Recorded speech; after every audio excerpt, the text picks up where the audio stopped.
¿Cómo ensayar correctamente?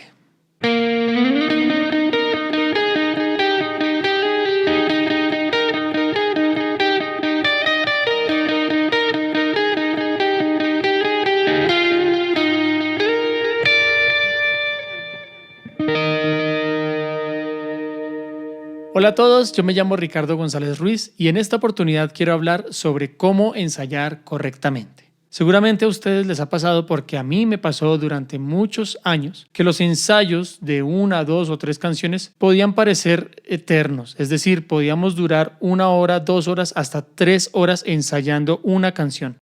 Y la pregunta es ¿por qué? Pues bien, como muchos queríamos tocar, queríamos sacar las canciones iguales a como sonaban en el disco, en el CD. Sin embargo, no teníamos en cuenta algunos puntos, algunos factores que eran necesarios para poder hacer de un ensayo algo fluido, algo efectivo, algo que en poco tiempo pudiera dar resultados buenos. En primer lugar, por lo general, las canciones que sacábamos excedían nuestro nivel. Eso quiere decir que nosotros, siendo aficionados, jóvenes que compraron sus instrumentos y querían tocar 1 o 2 acordes, estábamos aspirando a sacar producciones grabadas por músicos profesionales, lo cual pues no es imposible, pero requiere de estudio, de práctica, de talento. Y por otro lado también, pues teníamos mucho desorden en el tiempo de ensayo, es decir, muchas veces no ordenábamos bien el paso a paso, no teníamos claras las notas, no habíamos estudiado las canciones, habían dudas y habían a veces desacuerdos entre un músico y otro con respecto a una parte de la canción. Eso significaba que no teníamos claras la forma de la canción ni la armonía y tampoco había un director musical que pudiera como tomar la batuta en el momento y dirigirnos hacia una correcta decisión en el arreglo musical que estábamos tratando de sacar. Por lo que los ensayos muchas veces terminaban siendo desgastantes, los cantantes terminaban sin voz. Por otro lado, pues terminábamos un poco cansados, quizá estresados o simplemente sin haber logrado ensayar bien las canciones. En otras palabras, a la hora de tocarlas en vivo,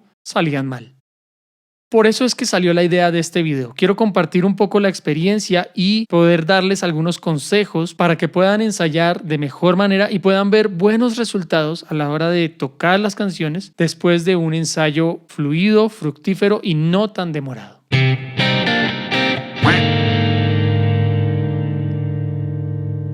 Lo primero que quiero enseñarles en este video es que debemos hacer una diferencia entre lo que es estudiar, ensayar y ensamblar. Es decir, una cosa es el estudio, otra cosa es el ensayo y otra cosa es el ensamble.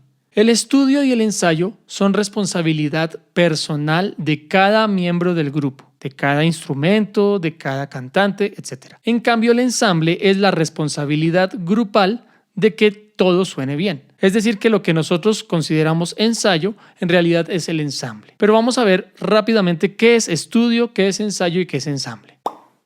Estudio tiene que ver con el desarrollo técnico, teórico y práctico del instrumento de cada uno de nosotros. El estudio del instrumento es vital para poder entender el lenguaje en el que hablamos los músicos, que son las notas, el cifrado americano, los acordes. El estudio de la técnica también es muy importante porque, como les contaba al principio, muchas veces aspirando a sacar canciones con un buen nivel, los músicos que grabaron esas canciones tenían la destreza, la agilidad, velocidad, limpieza para que la canción sonara bien. Por otro lado, nosotros no la teníamos. Entonces, ante una frase rápida, pues esta salía mal. Ante un bend en las guitarras o un solo, pues no sonaba bien. Entonces, el estudio de la técnica me va a llevar a mí a tener el nivel para poder tocar lo que tocan músicos de sesión, que en su mayoría son quienes graban las producciones. El estudio del sonido, por ejemplo, nosotros los guitarristas y los pianistas debemos estudiar el sonido. Porque cuando tenemos, por ejemplo, una canción que tiene X o Y efectos y nosotros no tenemos esos efectos o no los hemos podido programar o configurar correctamente, pues no vamos a lograr sonar bien. Entonces, el estudio también tiene que ver con esa apreciación auditiva de encontrar el tono exacto, la distorsión o la saturación exacta, los delays, los efectos, etc. Todo esto que les he mencionado es el estudio personal, es una responsabilidad personal. Cada uno de nosotros debe responder por esa parte.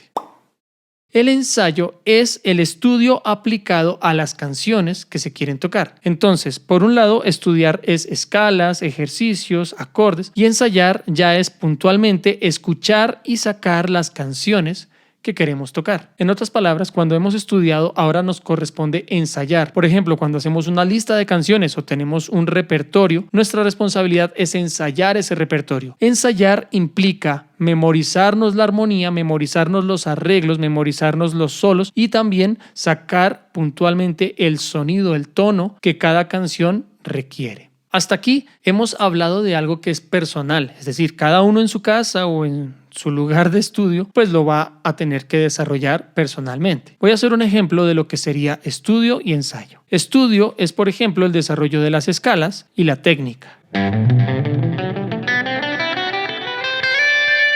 Ahora, ensayo es sacar puntualmente una canción que queramos tocar.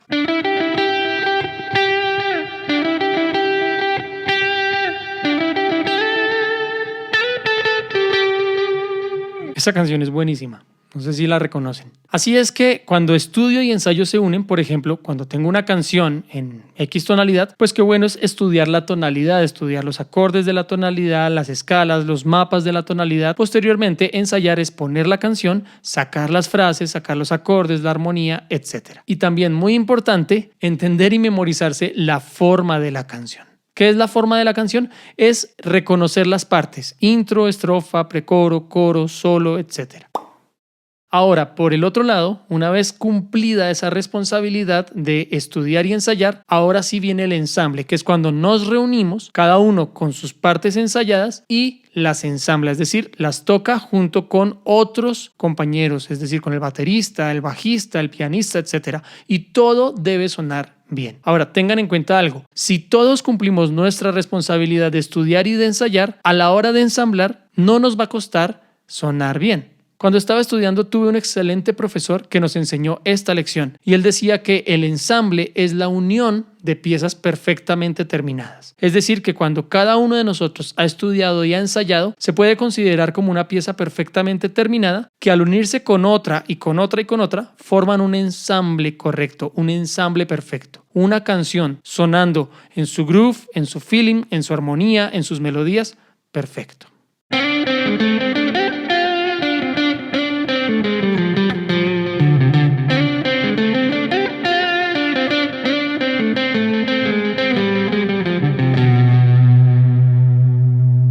Ahora quisiera darles 6 tips para poder desarrollar un ensayo correctamente. El primer tip es puntualidad. Muchos ensayos comienzan mal porque las personas no llegan puntualmente. Puntualidad implica que si se sitúa una hora, pues a esa hora estemos ahí. La puntualidad tiene que ver con un acuerdo, es decir, que cuando una persona no es puntual, está rompiendo ese acuerdo y está generando un mal ambiente que puede resolverse fácilmente o puede terminar dañando completamente el ensayo. Segundo, responsabilidad. La responsabilidad comienza con que cada uno estudie y ensaye sus canciones. Es muy irresponsable llegar a un lugar donde todos han ensayado y uno no. ¿Por qué? Porque simplemente uno va a hacerles perder el tiempo a ellos mientras uno estudia y ensaya lo que debió hacer en otro momento. Por otro lado, también quisiera mencionar algunos puntos que son básicos con respecto a la responsabilidad. Por ejemplo, tener nuestro instrumento en buen estado es un tema de responsabilidad. Tener nuestros equipos completos, tener los efectos listos es importante. Muchas veces llegamos al ensayo y el tiempo se pasa cuadrando los efectos.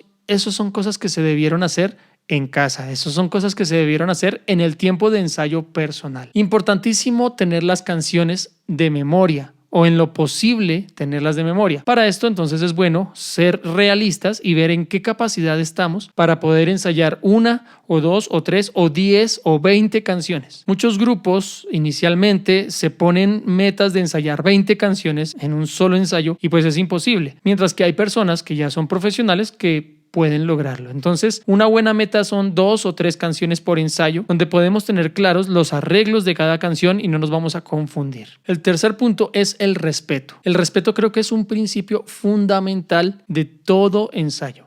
Es decir, está bueno de pronto hacer un chiste, hacer un comentario gracioso, pero nunca faltar al respeto. Porque cuando faltamos al respeto estamos quebrando, literalmente rompiendo el espíritu de unidad que debe haber en medio de un ensamble. Entonces, sin respeto, simplemente no se puede trabajar. El cuarto consejo para ensayar correctamente es la practicidad. Es importante que tengamos claro todos que es necesario ser prácticos, porque si no se nos van a dilatar los minutos y se van a convertir en horas, y esas horas pueden terminar siendo muy agotadoras. La practicidad parte, por ejemplo, de dedicar unos primeros minutos del ensayo a un calentamiento personal. Cada uno en su instrumento calentar un poco. Para calentar, pues no necesitamos tener el volumen al tope. Es más, los bateristas pueden poner unas sordinas y pueden calentar sus manos sin necesidad de aturdir a todo el mundo. Los cantantes es importante también que calienten. Muchas veces se empieza a cantar sin calentar y pues terminamos sufriendo problemas en nuestra voz. En la practicidad también está lo que es una buena prueba de sonido. Cuando hablo de prueba de sonido tiene que ver más que todo con los retornos, que nos escuchemos correctamente. Si estamos usando amplificadores, poder ubicarlos en un buen lugar, poder ponerles un buen volumen, que no moleste a los otros, pero que tampoco nos sintamos nosotros como que no oímos. Y de igual manera todos, si tenemos in-ears, poder cuadrar correctamente los retornos para no estar interrumpiendo el ensayo porque no me oigo, no escuché esto, no escuché aquel. Eso es muy incómodo. Entonces es bueno dedicar también un tiempo a cuadrar muy bien nuestro retorno. Hay que ser prácticos en tomar decisiones. Por ejemplo, la decisión de usar o no usar metrónomo. Esto depende de la experiencia que cada uno tenga. Hay gente que con el metrónomo le va muy mal porque no están acostumbrados. Por el otro lado, hay gente que ha estudiado con metrónomo y que a la hora de tocar necesita sentir el metrónomo para pues no salirse de tiempo. En fin, esto es una decisión que se debe tomar en acuerdo. Si se usa o no se usa metrónomo, no se debe imponer. Ahora, si como grupo en acuerdo deciden empezar a usar metrónomo, hay que entender que es un proceso para habituarse al metrónomo y que no va a salir perfecto a la primera vez. Y no hay que perder la paciencia por eso. Algo que creo que es demasiado práctico es el uso de charts. Los charts son como mapas de las canciones donde está la hojita con los acordes, los compases, la forma, porque por más que hayamos ensayado o estudiado, pues tal vez la memoria nos puede fallar, sobre todo si estamos hablando de varios temas, 1, 2, 3 temas diferentes o 4 canciones diferentes. Qué bueno es tener un chart para cada canción en donde todos estemos leyendo y ninguno se pierda a la hora de estar tocando la canción. El quinto consejo tiene que ver con el tiempo. No hagamos que nuestros ensayos sean tan largos que llegue el momento en el que estemos cansados y aún así seguimos ensayando. ¿Por qué? Porque cuando hay cansancio ya no hay atención. Y sin atención no podemos memorizarnos bien las canciones. Pasa mucho, y es un error muy común, que ensayamos cansados y entonces a la hora de tocar ya no nos acordamos de las partes que hemos ensayado. Entonces es bueno que consideremos cuál es el umbral de cada uno para ensayar. Hay quienes podrían durar 2, 3 horas tocando y no se cansan. Hay quienes después de 45 minutos ya están agotados. El sexto consejo, y este quizá es demasiado práctico también, es grabar la última toma de cada canción. Esto es muy importante y nunca o muy pocas veces se hace. Cuando estamos tocando no tenemos la objetividad de escuchar cómo quedan las cosas, pero al grabarla y luego poder escucharla con cabeza fría, sin el instrumento en la mano, vamos a prestar mucha atención a todos los detalles. Eso nos va a servir para ver nuestro desarrollo, nuestra evolución como grupo y como músicos a nivel personal también. Bien amigos, estos han sido los consejos que se me han ocurrido a partir de mi experiencia de muchos años de ensayos y de muchos ensayos largos y de ver muchas veces que todo lo que les decía me pasaba a mí. Pues bien, estos consejos espero que les sirvan mucho. Ahora, yo pertenezco a una congregación cristiana y muchos de estos ensayos se dan en el contexto pues, de la iglesia, es decir, ensayar para la reunión. Y muchos de ustedes que siguen el canal también lo hacen para ministrar en sus equipos de alabanza en las iglesias. Entonces preguntarán, bueno, ¿y dónde queda orar? Porque no mencioné para nada orar en los ensayos. Pues bien, yo creo que por una cuestión de orden es bueno separar estos dos tiempos. Es bueno que como grupo tengamos un tiempo para orar, para tener comunión con Dios, para adorar con una guitarra solamente y otro momento diferente aparte para ensayar. Es decir, para tocar las canciones, para prestarle atención a la música, a la técnica, a la logística, al sonido, etc. No es que no se puedan hacer las dos cosas, simplemente que por una cuestión de orden, al separarlas, vamos a ver más fruto en cada área. Es decir, cuando tengamos nuestro tiempo de oración no vamos a estar preocupados porque el tiempo está pasando, porque qué efectos traje, porque si se me quedó esto, porque cómo son los acordes. No, vamos a meternos en la presencia de Dios y vamos a oír la voz del Señor y vamos a disfrutar de la comunión con Dios. y toda nuestra atención puesta en Él, va a hacer que ese tiempo sea demasiado fructífero. Por otro lado, cuando nos reunimos para ensayar, podemos hacer una oración inicial encomendándole a Dios el tiempo, pero no nos quedemos ahí, porque hemos apartado un tiempo para reunirnos y tocar las canciones, es decir, darle orden a nuestro tiempo. ¿El objetivo cuál es? Sacar estas canciones, sacarlas bien, entonces cumplamos ese objetivo y ahí nuestra atención sí debe estar puesta en los instrumentos, en los efectos, en las melodías, en los acordes. Es mi consejo. Ahora, ¿que podemos hacer las dos cosas? Pues sí. También se puede hacer, pero mi consejo, y esto es algo muy personal, es aparten 2 tiempos diferentes para poder ver fruto abundante en cada área. Amigos, eso ha sido todo. Espero que este video les haya gustado, espero que les sirva. Recuerden compartirlo, darle like y recuerden también suscribirse al canal y hacerse miembros del canal. No siendo más, me despido, Dios les bendiga y nos vemos en otra oportunidad. Adiós.